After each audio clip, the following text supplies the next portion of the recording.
This is a video on the FuelBoss fuel site controller from the installer perspective, or the person who is managing it. Screensaver's kicked in there, so I want to get into the setup on this. I don't have to open the box at all. I can just press my secret code of pressing the no key 20 times.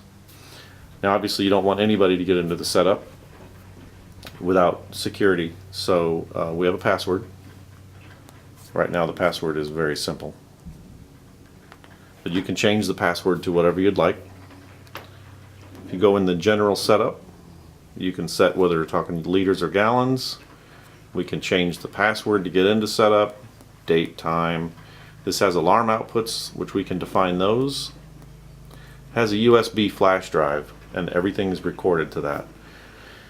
If the flash drive was removed, as you can see, it's set to warn you that, hey, somebody took my flash drive. You can disable that if you'd like, but I think everybody's going to want all of the fuel that's dispensed to be recorded. So there's also an input timeout, brightness of the screen, power save. There's a totalizer in here, so you can see, oh, that's not implemented yet, but there will be a totalizer there.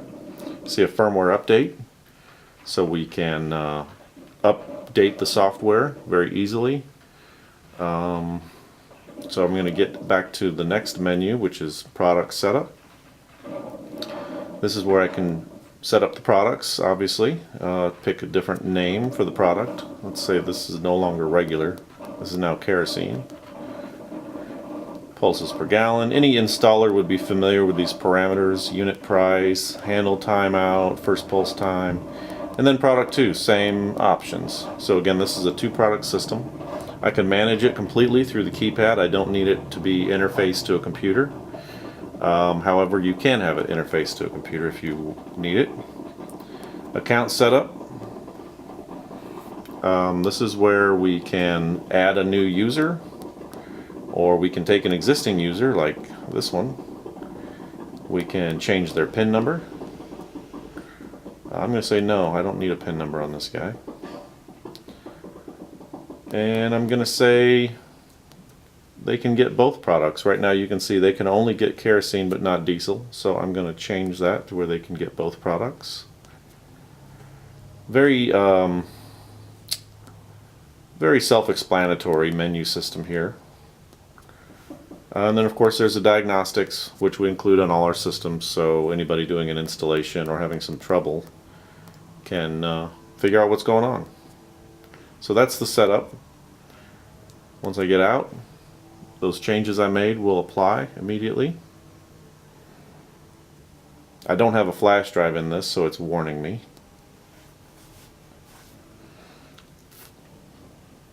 Okay, now you can see I changed that to kerosene. It used to say regular, and it's ready to roll. So if I use that number that I said don't need a PIN number, you can see it does not need a PIN number anymore. I'm going to authorize kerosene. It's authorized, ready to pump. So again, this is a prototype.